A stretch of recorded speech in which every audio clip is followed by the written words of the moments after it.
Heyo, and what is up, gang? Thank you for checking out Sledgehammer TV tonight. It was a night of rematches, disqualification finishes, distraction finishes, and mysterious oogity boogity hokety bokety hocus pocus stuff going on in the main event of tonight's episode. And it wouldn't take you long to figure out that this night would be Monday, and we are talking about Monday Night Raw. There was one good match, though. So I guess we have that. That's good. And no matter how good that one match may be, one match cannot save an entire show, especially when we are talking about the 3-hour soul-draining adventure that is Raw. So we are going to talk about it all right here and right now. My name is Nick Nightmare. You are watching the Sledgehammer Wrestling Show's Monday Night Raw review and reaction show.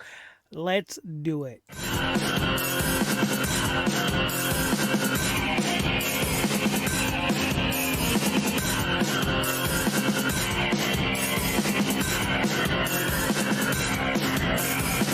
Sledgehammer Wrestling Show.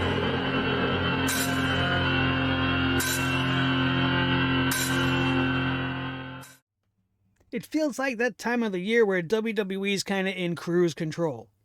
I don't think they really know what to do. I think they had a wrench thrown in whatever plans they were somewhat trying to play out here when they realized, hey, we're going to be back in front of live crowds come July, and maybe they're just kind of holding off on everything. Maybe they have some good ideas. Maybe they want to go forward with some things.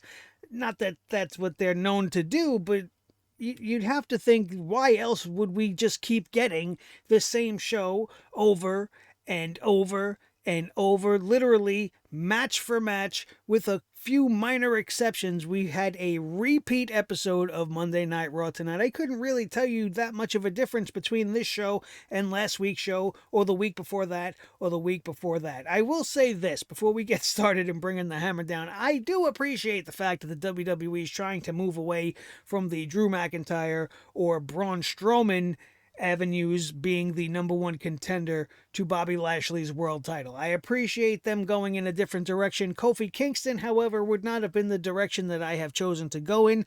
Kofi Mania 2 is starting, I guess, to bubble a little bit. People are starting to get behind it already. I see that, and I'm not opposed to Kofi Kingston. I just don't think that now really is the time. The man brings up a legitimate gripe. He talks about tonight that, he never got his championship rematch after that embarrassing loss to Brock Lesnar. So, it kind of makes sense. I appreciate them trying to make it make sense. I didn't even really remember that when he showed up last week and put his name in the hat, and I'm just like, oh, random Kofi Kingston out of nowhere, but it's not really as random as it may have come off. But I do appreciate that. I just think that maybe we should be going with different superstars, and I mentioned last week, why not give the shot to somebody like Xavier, who's never had a shot. They're not going to win, no matter who goes up against Bobby Lashley at Hell in a Cell. But why not give it to Xavier? And he proved me right tonight in his match with Matt Riddle, which was the one great thing about tonight's Monday Night Raw. Great thing and Monday Night Raw are two phrases that do not go together very often on this show. They don't go together very often on many people's reviews. But this was a very, very good thing. And I enjoyed the shit out of Xavier Woods versus Matt Riddle. Xavier showed up tonight, man, and he showed out. He showed the world something that I've been saying about this guy for years. He just had a great match. He showed tremendous power, great athleticism, good selling. He made Matt Riddle look like a superstar. Matt Riddle did his job in the ring. He made Xavier look like a superstar. Both of these guys got over, regardless who won or who lost that match. It was a great match. So everybody won, and even we won by being able to witness this thing. But I still have to ask you guys, riddle me this. If Matt Riddle is going to be teaming up with Randy Orton, right? And he's now going to be using the RKO, apparently, as that is what he did to Xavier Woods to get the win in their match tonight. Wouldn't it make sense that when he gets in the ring and jumps up and flips his little chanclas off his feet, that instead of having flying fucking birds, that we get some maybe little baby rattlesnakes? It can't take much more work in the graphic room. I mean, it's just a snake. It's a squiggly line, right? So you make them have little multicolored rattlesnakes. all rainbow colored and all cutesy looking, give him little eyeballs, make him wink at the camera like you did for WrestleMania with the one bird, the pirate birds. At least make it make sense, because the fucking birds don't make any sense whatsoever. The guy don't have a bird on his hat. He don't have a bird in his logo. He don't have his M shaped like a bird. His R isn't shaped like a bird. His face isn't even bird-like. There's nothing that says bird about Matt Riddle. Flip-flops have nothing to do with fucking birds, as far as I know. It's not like we got the flip-flop from our association with birds and their 2 web feet, and no, it's nothing complicated like that. It just boggles my mind that they would go all out and give Matt Riddle bird fucking flying out of his feet, but now that they got him with the Viper Randy Orton, who has an actual animal mascot, so to speak, and now is teaming with him, it almost seems like he shouldn't take much thought. Well, let's have him shoot snakes out his feet. I mean, it's still ridiculous, and I would still probably shit all over it, but at least it would somewhat make sense. But that was this week's Riddle Me This, because Matt Riddle was fantastic tonight. His teaming with Randy Orton, I see how it's entertaining, the odd couple thing, the dynamic between the two. I get it, all right? But I would prefer to see Matt Riddle more like this, taken in a more serious direction, giving us matches like this, bringing his MMA background into it, was a really positive thing on Monday Night Raw, which is why I seem a little bit more robust talking about it. It made me feel good. I feel good about Matt Riddle. I feel great for Xavier Woods finally stepping outside the tag team box and shining on his own, and I think it's freaking great. It's really great. Why can't Xavier Woods be in the hunt for an Intercontinental Championship or a United States Championship, whatever the case may be? He certainly proved that he could tonight. I would much rather be seeing Xavier Woods versus Sheamus at this point for the United States title in a nice, serious, meaningful feud than Sheamus walking around dressed up in his Baron Zemo coat with his 1920s I'm gonna go drink at a speakeasy hat and suspenders and beat up little guys. I mean, I guess you could say Xavier Woods is a little guy, but he's not, I don't know, it's not Humberto Dr. Dimples Carrillo, and it's not Ricochet. 2 guys he's already beaten multiple times in this United States Championship run that he's seemingly stuck in an endless void of rematches with, as we got Sheamus versus Humberto again tonight, and he squashed Humberto in 3 minutes, cheating to win, which is fine. He's the heel. He should cheat to win. But how many times do we have to see him beat Humberto now? All for what? For him to beat up Humberto in a post-match attack and Ricochet come out, and then him and Ricochet and Humberto get to take turns doing flippy moves on Sheamus. Where is this leading?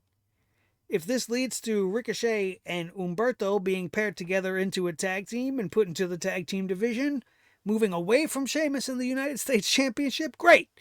If this leads us down the road to another triple threat match, being that we just had 2 triple threat matches at the last pay-per-view, we had a triple threat match headlining WrestleMania. We don't need more triple threat matches right now. Take it easy. Take it easy. Take it down a notch. This is what happens with the WWE, man. You enjoy 1 or 2 things, like a triple threat match or something, that get a little positive feedback from it, and it's like, oh, let's just do that 100 times for the next 6 months. They'll love it. They'll love it. They'll love it as much as they'll love seeing Charlotte Flair versus Asuka 60,000 million times. Let's just keep doing that, because what else are we going to do, right? It's not like we have any other women in the division. We have to have Charlotte Flair come out here and not only bore the shit out of everybody with her mere presence and her new, Sonya Deville, I'm sorry, what's her name? Cruella Deville, same shit, different different genres. I don't care. When Charlotte Flair shows up, you simply don't care. You put her in a match against Asuka, I don't care even more. We've been seeing this match for 2 years. We've been seeing it incessantly since Charlotte comes back. She comes back, she wrestles Asuka, she goes away, she comes back, she's wrestling Asuka again. It's just a circle that I don't want to be looped in over and over and over again. And this was nothing more than WWE giving Charlotte her win back. Typical 50-50 booking nonsense. For what? Asuka beat Charlotte last week. Charlotte beats Asuka this week, which renders Asuka's win null and void, but this gets Charlotte a chance to face Rhea Ripley at Hell in a Cell for the Women's Championship just because she beat Asuka after losing to Asuka. This is WWE's logic. And I'm explaining it correct. I'm not mixing it up. It just doesn't make sense, does it? It simply doesn't to me. It's a little bit embarrassing. Almost as embarrassing as being the Raw Women's Champion, being forced into a situation where you have to wrestle a match and win within 2 minutes, and then seemingly forgetting that you're being timed. WWE wrote Rhea Ripley to look like a complete ass clown tonight. You want to talk about poop hammer? Poop hammer should have came down on Charlotte, so we'll do that. But this poop hammer's also coming down on everything that they did involving the Raw Women's Championship. What a disgrace. What a goddamn disgrace. There are so many things wrong with this one segment, it's hard to even focus in on one. First of all, you had Nikki Cross returning in this segment. Charlotte Flair was in the back, and she bumped into Rhea Ripley, and they had words, and Nikki Cross apparently was there, and somehow or another this became, well, I could beat her in 2 minutes. Charlotte Flair claimed she could beat Rhea Ripley in 2 minutes, she could beat Nikki Cross in 2 minutes, and then was like, well, Rhea Ripley, why don't you prove that you can do that? Go out there tonight and beat Nikki Cross in 2 minutes, and so that's what she had to do.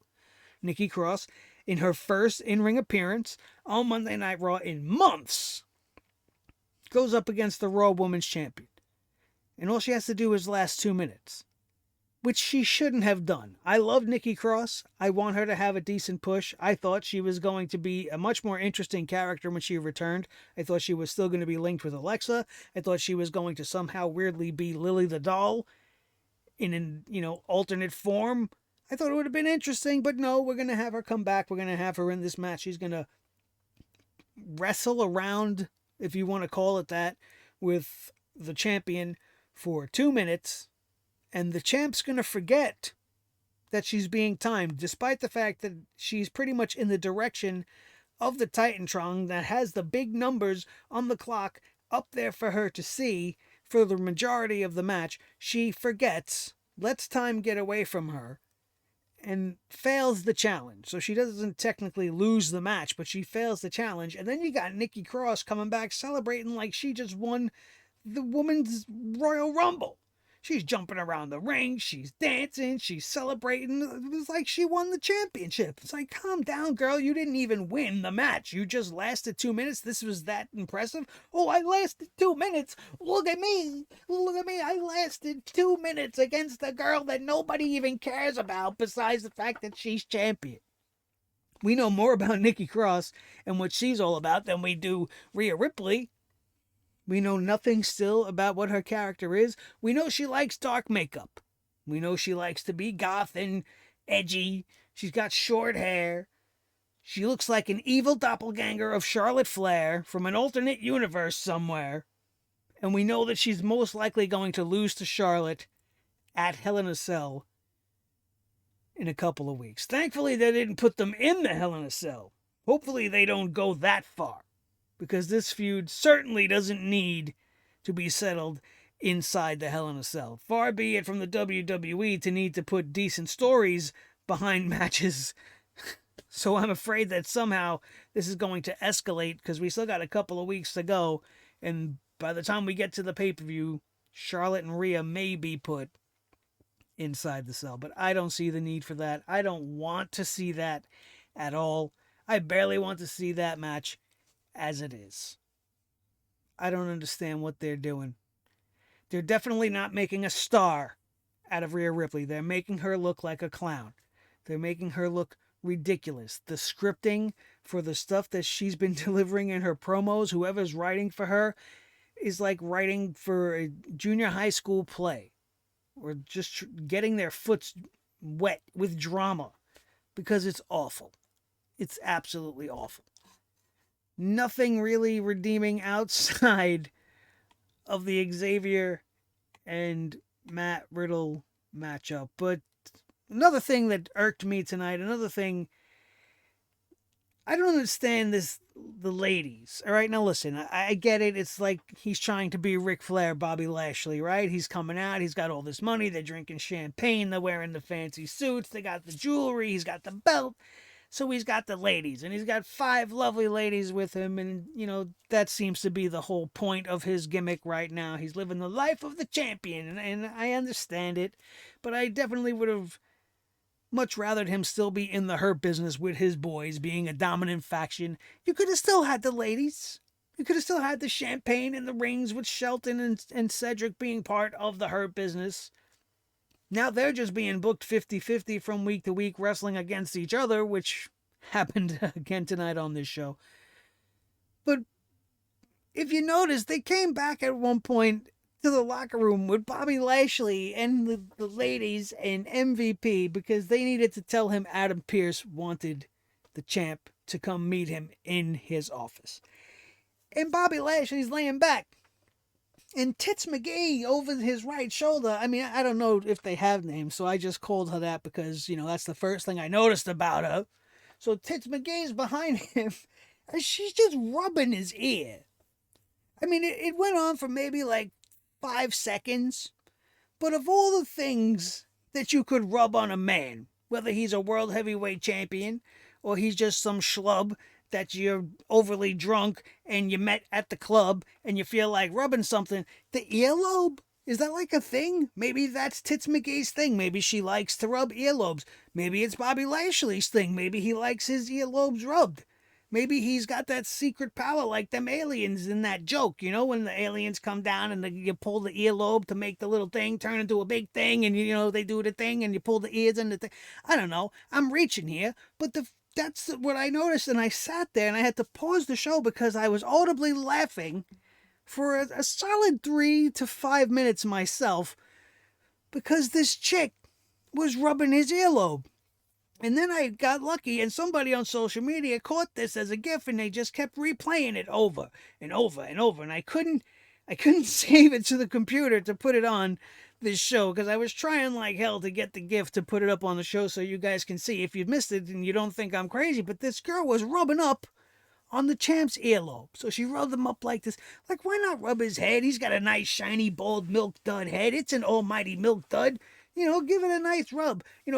Rub up and down his chest, his shoulders. You got all this area of the champ. And you picked his fucking earlobe. What? The almighty earlobe. She's got to touch it. I don't know. Tits McGee, you're weird, man. You're weird. You're weird. All right.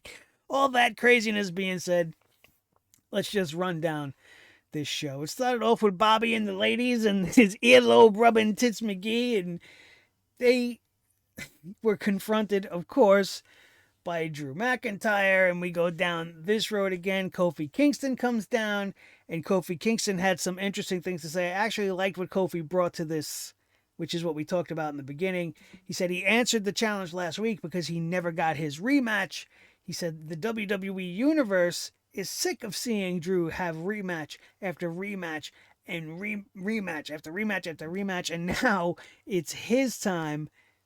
And Drew needs to get in the back of the line behind Kofi, which is because he could do something that Drew couldn't do, which was beat Bobby Lashley. Drew McIntyre insists that he wouldn't have beat Bobby without his help.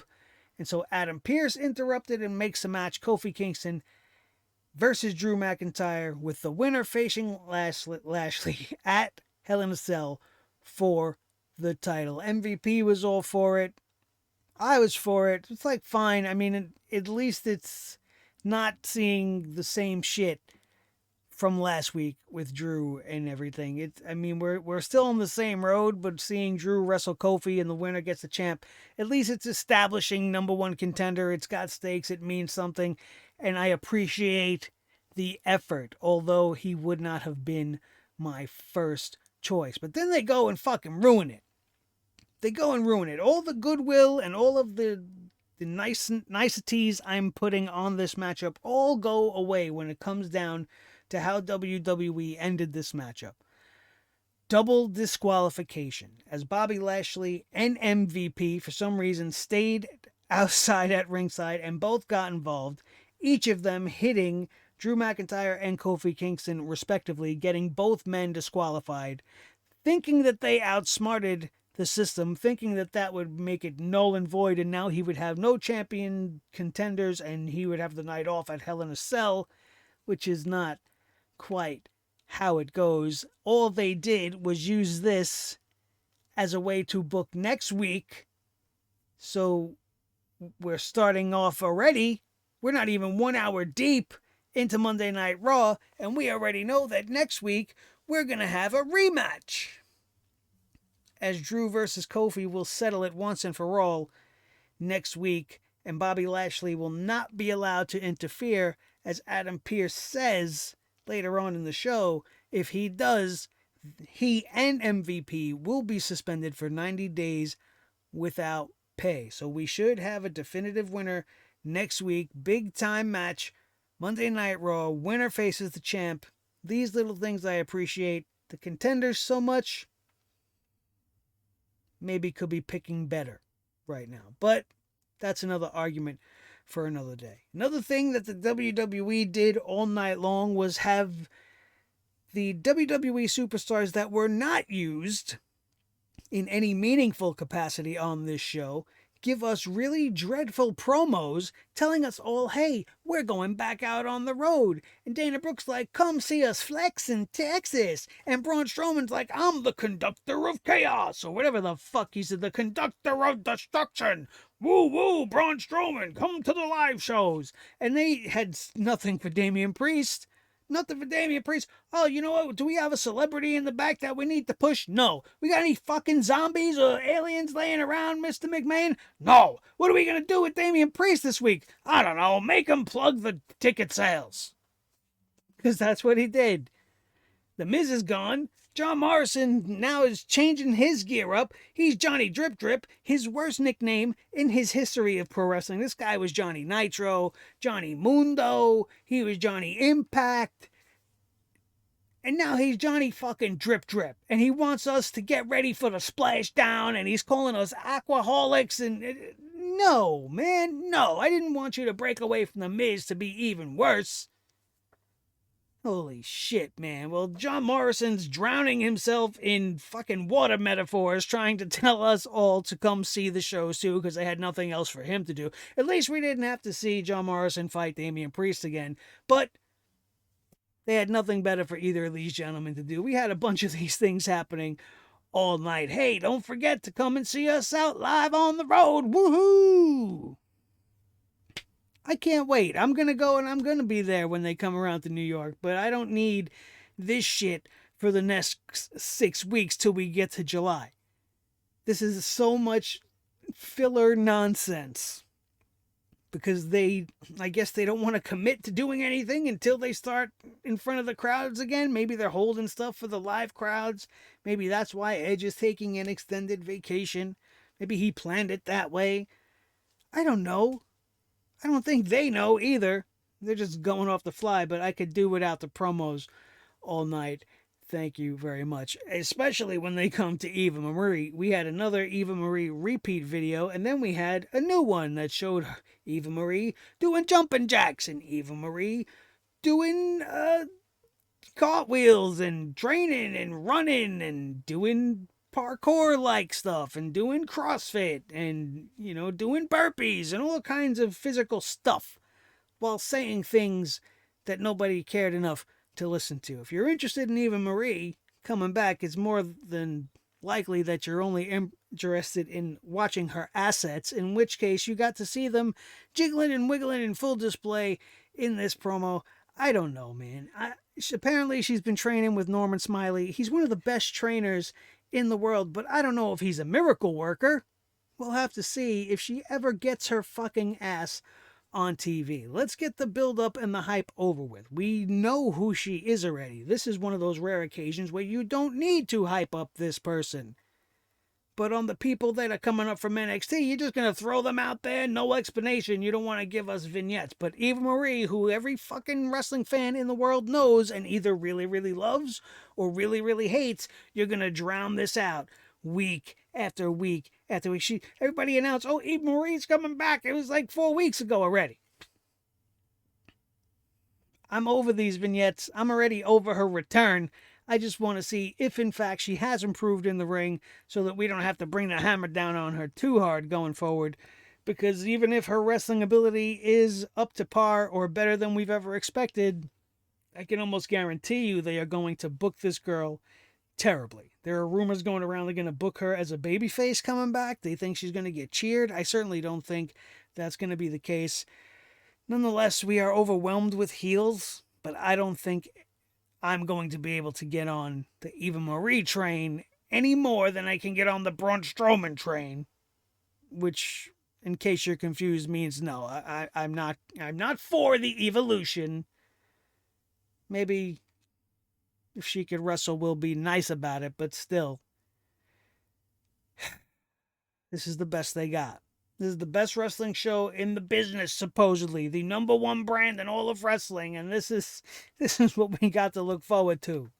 All pink. And hope she don't stink.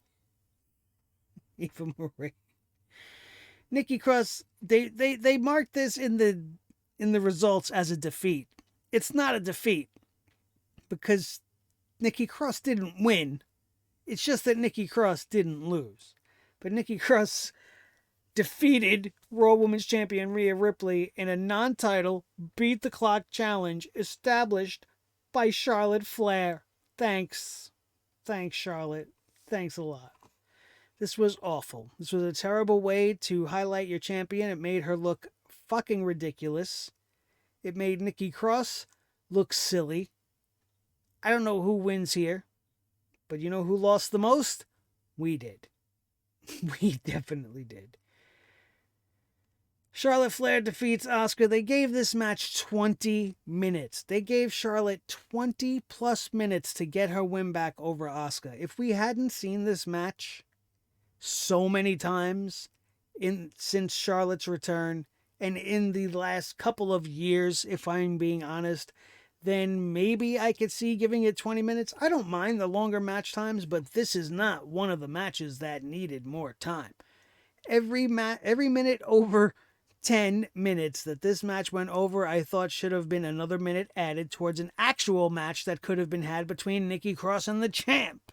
Not that 2-minute nonsense. But no, we gave the World Heavyweight Champion a 2-minute segment, and we gave Charlotte Flair 20 plus minutes. Don't you guys see something wrong with that? I certainly do. Cedric Alexander cut a promo on Shelton Benjamin before their matchup. Shelton Benjamin was already in the ring, ready to go. Cedric came out and needed the mic and decided to just scream a bunch into the microphone, continuously telling Shelton Benjamin to look at him. Look at me, Shelton, look at me. Look at me when I'm talking to you. Look at me. But then he didn't say very much more than we already knew. He went down the history of the breakup of the Hurt Business, and I'm sitting here like, don't remind me. Don't fucking remind me, Shelton and Cedric. I don't want to be reminded of this. I was happy about the Hurt Business. I was into the Hurt Business. I liked the Hurt Business. And now they threw you guys to the side to give Bobby Lashley some bitches. And I don't know why. And now here they are, fighting again. And the minute this match started, I already knew this was just WWE having a rematch to give Cedric his win back. Cedric lost to Shelton last week. Now Cedric will beat Shelton this week. They will have another match in which I guess maybe we will break the tie. But what is it doing? It's not really doing anything. I understand them wanting to play off the drama of the Hurt Business's split, but I think people are too bitter about that this feud and this back and forth just isn't hitting, man. And it's a shame because, both of these guys in ring are great. They had a great 10-minute matchup, maybe more, maybe a little more than 10 minutes. But it was, well, for what? 50-50 booking. And where do we go? Because now we're back at the beginning. Everybody's on an even playing field. Each guy got one win over the other. Nothing really much more at stake. And Cedric kind of sounds a little stupid because he's saying the Hurt Business kicked out Shelton and only Shelton. But because he was in a team with Shelton, then by association, he got kicked out as well. It just didn't really sound right. The argument was a little lacking, if you ask me. They had a couple of commercials that plugged Karrion Kross defending the NXT Championship against Finn Balor, and also a segment featuring Cameron Grimes and Ted DiBiase. Cameron Grimes is the new, I guess, $1 Million Man, so they brought in the original $1 Million Man to set him straight. It's been some pretty entertaining stuff going on there, but I only really bring this up because, weirdly enough, it was about 2 years ago, right around this time of year, where I was actually in the ring with the $1 Million Man, Ted DiBiase. He had a seminar here in New York while we had one of the biggest weekends of the year. It was right in and around WrestleMania weekend, or maybe the month after. And yeah, man, I remember being in the ring, hitting the ropes, and sitting under the learning tree of the great Ted DiBiase. So it's great to see him still back and being relevant and being shown some respect in NXT as the $1 Million Man. Great memories, man. Good stuff. Taking a bump in front of Ted DiBiase, one of the most nerve-wracking things ever, but it's one of the things that are in the portfolio of my life that I am very, very proud of and wish I could do more of. But sadly, those days have passed. Matt Riddle defeated Xavier Woods in my favorite match of the night. Matt Riddle hits the RKO for the win. There were so many great spots in this match. Xavier Woods really, I think, surprised a lot of people tonight, hitting an unbelievable gut buster after just full-on gorilla pressing Matt Riddle, a full-grown human being, probably just about the same size as him, full up over his head, executing. That was just unbelievable. There was another spot where Matt Riddle did this weird thing where he kind of jumped up onto Xavier like a monkey, but Xavier powered him up over his head and then spun him around and ended up delivering a suplex. There was one very scary moment in this match as well when Matt Riddle executed a German suplex from the second rope. Xavier Woods was outside the ring on the apron. Matt Riddle standing on the second rope, full up over the top rope with Xavier's body, and it was very scary. It was very close to life-threatening. If you really look at it, just a couple of inches in the wrong direction, and Woods may have been in really big trouble there. But it went off. Woods was fine. The announce team sold it brilliantly. It was a very impressive maneuver. Everything about this match was great. If I was the type of self-righteous jackass to give out stars ratings, then this match would definitely be a 5-star match. Considering the fact that it's on Monday Night Raw, this was a great match. Had a nice amount of time, told a great story, definitive winner, no shenanigans, no Kofi on the outside for Woods, no Randy on the outside for Riddle, and the finish being Matt using his new partner's finisher. It's like poetry. It rhymes. It's good stuff. I loved it. We go immediately from that to shit that I fucking can't stand, which is Jackson Riker defeating AJ Styles in 2 minutes. Now, I don't give a flying fuck that Elias showed up on the outside, interfered, hit AJ Styles with a knee, feeding him into Jackson Riker, who ends up getting the pin. Do you realize that AJ Styles is a former WWE champion? He's a multiple-time world champion everywhere he's been, and he was just pinned on Monday Night Raw by Jackson Riker. Jackson Riker is a guy that I just can't stand seeing on TV anymore. Now, it's not because we have differentiating political views or anything like that, but it's simply because of the fact that this guy went out there, opened his fucking mouth, got himself in trouble to the point that affected 2 other human beings, got his whole push canceled for him and 2 other people. Those 2 other people got fired. They didn't say shit. They didn't make the comments. They didn't do anything wrong, but they now find themselves without a job. And this jackass, who made all the controversy, stirred up all the trouble, is being given a second chance and a second life on Monday Night Raw, aside Elias, who was another act that grew stale a year ago. The guy got injured. I thought he was going to come back, was going to be a big deal, but they just brought him back to be the same fucking thing that he was before. And now you have this guy that I don't even want to watch in any match beating AJ Styles. AJ Styles is the best wrestler of the modern generation. If there's anybody that, most people go right to Shawn Michaels. Some people, depending on their age, go to Ric Flair. But AJ Styles is definitely in that category. He fits with those other 2 names. Who the best among them all are, that's an argument that can be had. And people are going to come down on all sides of that argument. But this guy lost to Jackson Riker in 2 minutes. 2 minutes! In less time than it takes to change a tire. For most men, anyway.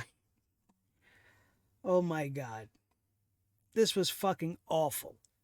And why wasn't Omos with him? I know he told him to stay in the back. But if Elias was going to be out there, why wouldn't he want Omos out there with him? But once again, this is another instance of 50-50 booking.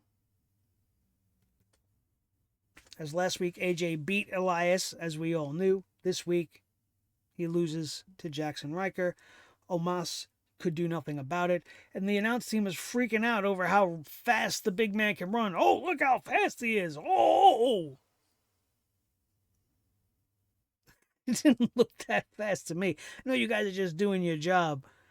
A big man shouldn't move that fast. Well, tell that to Braun Strowman when he's sprinting around the ring doing his woo-woo-woo. It's clear to me, being that we haven't seen Omos in action since they've won the Tag Team Championship, that we are in the same type of a situation that we've seen before. He's been paired with AJ because he probably can't wrestle all too good. But he's got the size, he's got the look that Vince McMahon all overs himself to. So they got to get the guy on TV, even though he's probably not ready. Imagine what they could have done with Omos in NXT if Triple H got his hands on him. Seasoned him up a little bit before you fed him to the main roster. So at least he has a chance to survive. But right now, I can't do anything more than compare him to... comparing him to Braun Strowman would be easy enough, I guess, because Braun's not the greatest, but I don't think he could even move like Braun. Looking at another maybe Giant Gonzalez, El Gigante scenario. Another Great Khali. Certainly hope that is not the case. Well, we'll see what happens. Oh, Jeff Hardy told everybody to come out back. Woo! They had nothing to do with Jeff Hardy. He showed up to lose to fucking Jinder Mahal, who hasn't shown up in weeks. And that's a scary thing to even bring up. Because the one thing I'm worried about with this match next week on Monday is, Bobby Lashley can't interfere. MVP can't interfere, but that's not going to stop Jinder Mahal from costing Drew McIntyre the match, giving Kofi the Hell in a Cell match for the title, and leading us down this path of Drew versus Jinder, which is just another segment on the night that we're going to have to change the channel on. Anybody Jinder's wrestling, I'm going to be changing the channel on. Just don't care. Sheamus defeated Humberto. We talked about that. Less than 5 minutes, that was done. And then we had the main event for the Raw Women's Championships. And this is continually an embarrassment. Nia Jax and Shayna Baszler get yet another chance to become the Women's Tag Team Champions. All because on SmackDown, they got to beat the champions. Right? They pinned them in a 6-woman tag match, so naturally that means you get a shot at the championships. And this is coming only after weeks of a week of losing it. And they lost because Alexa Bliss showed up and had some fire spout out from the ring post, which blinded Reginald, which distracted Nia, which cost them their championships. Which brings us to tonight, where we have this match, and we have this whole pre-match segment where Shayna Baszler's all pissed off at Nia. She's like, we used to be badass, and then you keep getting distracted, letting things bother you that shouldn't be bothering you, namely this guy, Reginald. Reginald tried to stick up for himself, but Shayna's not having it. She's like, stay out of our business, stay out of my matches, or I'm going to give you some shit. Right? She didn't, I'm paraphrasing, obviously, which she said was more threatening than that. And then they went out for their match. Pretty much stay away or else. All right, so they go for the match. Reggie stays in the back. But it didn't take him long before he came out. And he just happened to come out for no reason. It's not like he came out because Nia was in trouble or because the team was struggling and maybe needed him at the moment. He just came out to come out so the WWE can go to one of its multiple commercial breaks, because tonight felt like another one of those nights with a lot of commercials. I don't know if that was just me. Let me know if you agree with in the comments below. But this match, the long and short of it, was the same outcome as the championship matchup. For no reason at all, fire goes off on the stage. Fire distracted Shayna Baszler again. She gets rolled up again, loses this match, and that's that. And then we get a post-match where Baszler is pissed off. We're not going to focus on the champions winning and celebrating. I mean, we're going to show them a little bit, but really the main focus is Shayna's now pissed at Reginald. First, it looks like she's concerned for his safety because he's holding his eyes because he got all blinded by the fire once again. He was up by the ramp because Shayna told him to go away. The fire goes off. Boom! Almost burns Reginald to the ground. And then the match ended, and then Shayna's like all next to him, all like, oh, looks like she's concerned, only to pick him up, grab him by the throat, challenge him to a match next week. And then says he's going to wish that he was in that explosion. And Monday Night Raw went off the air.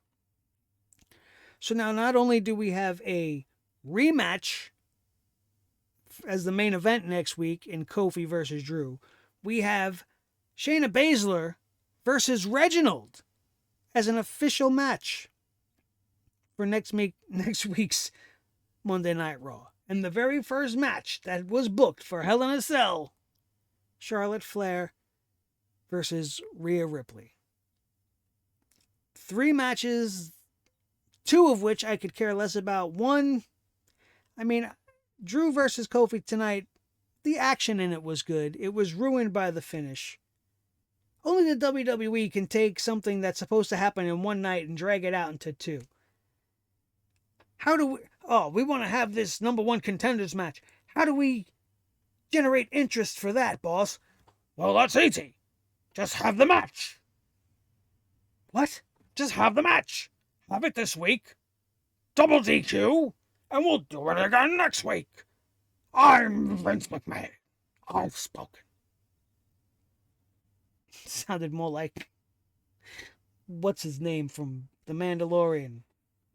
Grab, I forget his name. Whatever, that's another name for another topic on another show. That was your Monday Night Raw review and reaction show. Thank you guys all so very much for coming out once again tonight. If you missed anything else we put up this weekend, it'll be linked in the annotations up above. My Resident Evil playthrough, if it gets a little bit more love and a little bit more eyes on it, maybe I'll make a part 2. Maybe we'll start playing some Mass Effect. A lot of maybes I'm throwing around right now, but I'm trying to look for things to put on for the membership tiers. I'm trying to do different things. I don't have a lot of time, and the little bit of time that I do have is stretched so thin. So thin. But I want to start bringing you guys more, and I need you guys to tell me what you would like to see. If you happen to notice, during Monday Night Raw, we threw a short up on YouTube. It's nothing new. I put up my Drawing the Undertaker time-lapse video a while back now. But I wanted to see if this shorts thing is really all it's cracked up to be, and I condensed it down to 1 minute. So if you watch the 6 minute version, feel free to watch the short. It's up live on the YouTube right now. Should be easy to find on the channel at the homepage if you can't find it through the searches. But it does the time lapse in 1 minute. You can see it from start to finish, me drawing The Undertaker. Pretty cool stuff. But it's really just an experiment to see if doing any shorts is actually worth doing. If that one works out, I'll do the other ones that way, and we'll have some new ones coming at you very soon. My name is Nick Nightmare. This is the Team Thor, the Sledgehammer, the official Sledgehammer, the Sledgehammer Wrestling Show, his tag team partner, the World Heavyweight Champion of all the microphones in all the world, Blue, the Yeti microphone, the most important member of the team, as always, each and every one of you out there in Sledge Nation, my sledgeheads of the Sledgehammer Wrestling Show. Make sure if you had a good time here with me today, you smash that like button. Make sure you share this video with each and every one of your wrestling buddies all over the wrestling world, especially if they need a place to come and call home and be part of a community that loves to bring the hammer down on the WWE in only the way that we can do it. And then, of course, if you are not already a member and you haven't done so by now at 45 minutes, hit that subscribe button, baby, and become a member of one of the coolest factions of wrestling fans in the whole known universe. Thank you all so very much for your continued love and support. I'm going to head on out of here, and I hope to see you guys all week long. I don't know why I said that. We don't have weekly content here, not yet, but I'm hoping to get there. But I'm trying to film something for you guys tomorrow. If not, I will see you at our same usual bat time, same usual bat channel, Friday night for the SmackDown review right here on Sledgehammer TV. That's going to do it. We are out of here. We will see you next time right here on your new favorite wrestling show, the Sledgehammer Wrestling Show, only on Sledgehammer TV, right here on YouTube.com. Thanks, Vince. Oh.